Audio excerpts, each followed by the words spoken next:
السلام علیکم۔ الحمدللہ وحدہ والصلاۃ والسلام علی من لا نبی بعد۔ اعوذ باللہ من الشیطان الرجیم، بسم اللہ الرحمن الرحیم۔ وَمِنَ النَّاسِ مَن يَتَّخِذُ مِن دُونِ اللَّهِ أَندَادًا يُحِبُّونَهُمْ كَحُبِّ اللَّهِ وَالَّذِينَ آمَنُوا أَشَدُّ حُبًّا لِلَّهِ۔ یہ آیت مبارکہ 165 نمبر سورہ بقرہ کی آیت مبارکہ ہے 165، جو کل ہم نے آیت پڑھی ہے، اور یہ رکوع ہمارا 20واں رکوع چل رہا ہے۔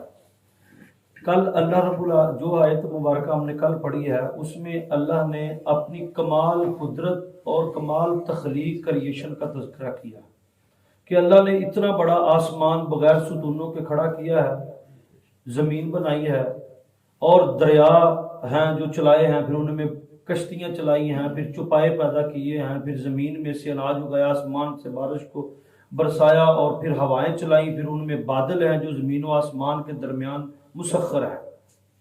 جو اگلی آیات ہیں، یہ پہلی آیات کا جواب ہے۔ اللہ رب العالمین انسان کو یہ بتانا چاہتا ہے کہ جو رب اتنا بڑا آسمان بنا سکتا ہے، وہ تمہیں ڈائریکٹ اولاد نہیں دے سکتا؟ کیا اللہ نے آسمان بناتے ہوئے کوئی پیر فقیر مرشد کا صدقہ واسطہ وسیلہ لیا، یا کسی سے مشورہ لیا ہو کہ دسو جی آسمان میں کیسے بناؤں، زمین میں کیسی بناؤں؟ ایون کہ اللہ نے کہا کہ ہم نے انسان کو بنایا ہے، اس انسان کو بنانے میں کسی سے مشورہ لیا ہو؟ کوئی جتنا بھی پہنچا ہوا اللہ کے رسول سے تو عظیم کوئی نہیں ہے نا۔ اللہ کے رسول سے مشورہ لیا ہو، جی دسو جی بندہ کیسا بنائیے؟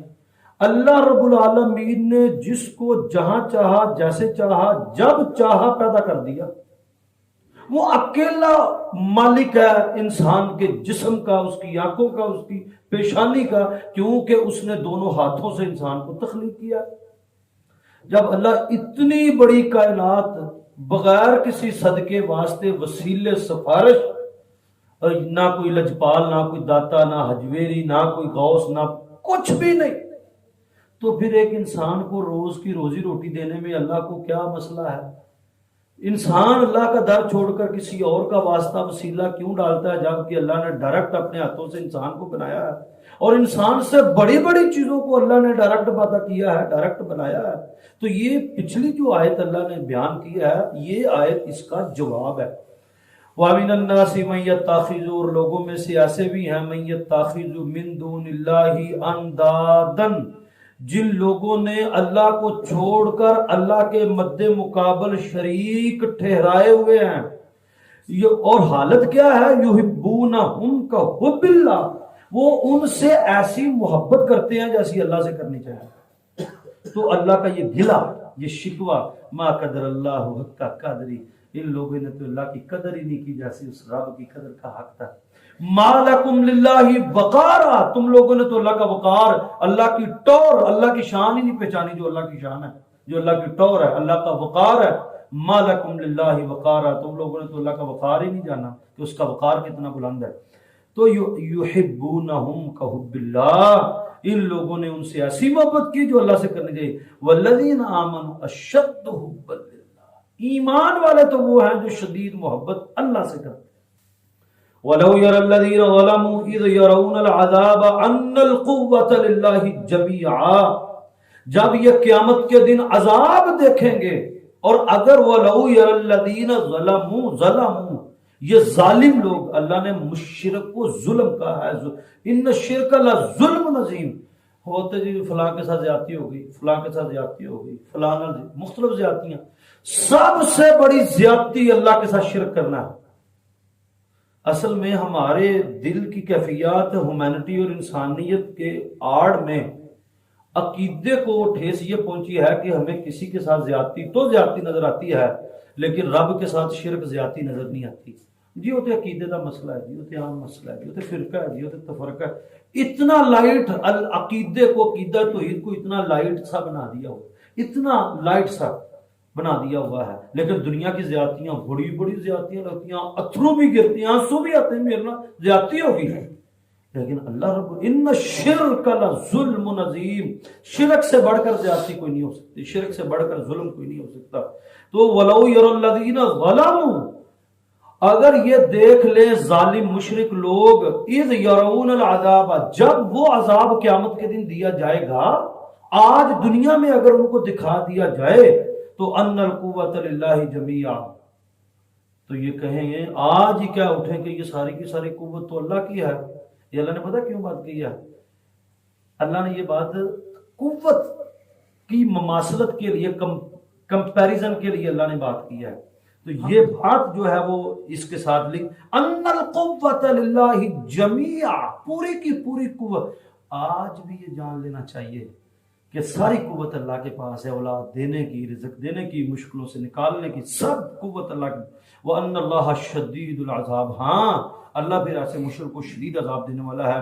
اِذْ تَبَرَّ الَّذِينَ اتُّبِعُوا مِنَ الَّذِينَ اتَّبَعُوا وَرَأَوُا الْعَذَابَ وَتَقَطَّعَتْ بِهِمُ الْأَسْبَابُ، اور جب وہ لوگ جن کی پیروی کی گئی، جن کی پیروی کی، وہ بیزار ہوں گے، وہ کہیں گے کہ اللہ ان لوگوں نے کہا تھا کہ ہمارے قدم چومنے سے جنت ہے، ہماری مٹھی گرم کرنے سے جنت ہے، ہماری قبر پر آ کر سجدہ دے مارنے سے جنت ہے، ہمارے گلے بھرنے سے جنت ہے، تو وہ بھاگیں گے، پیر مرشد بھاگیں گے، بیزاری اختیار کریں گے۔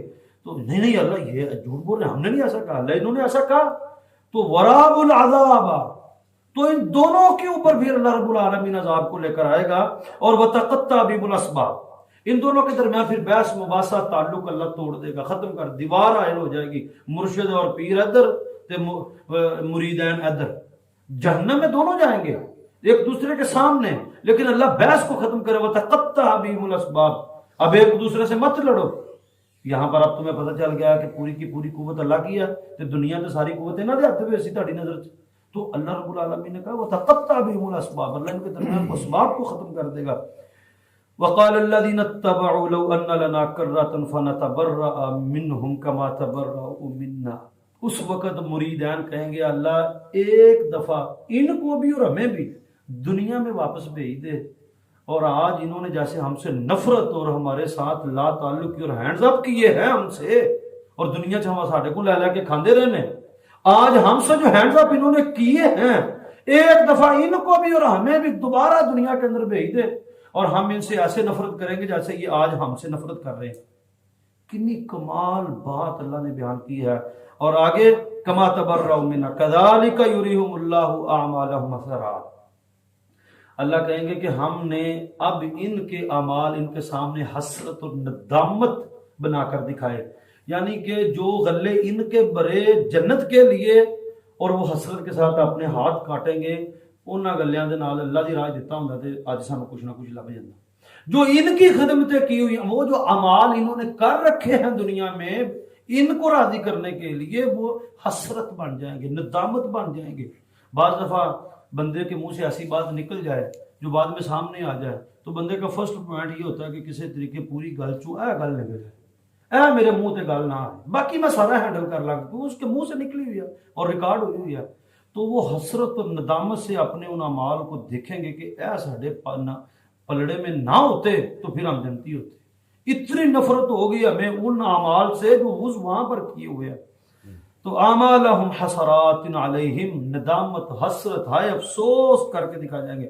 کذالک یریہم اللہ اعمالہم حسرات علیہم وما ہم بخارجین من النار، اور اللہ آخر پر بات کہے گا ہاں اب تم صرف لڑو گئی، اب تمہیں جہنم سے نہیں نکالا جائے گا۔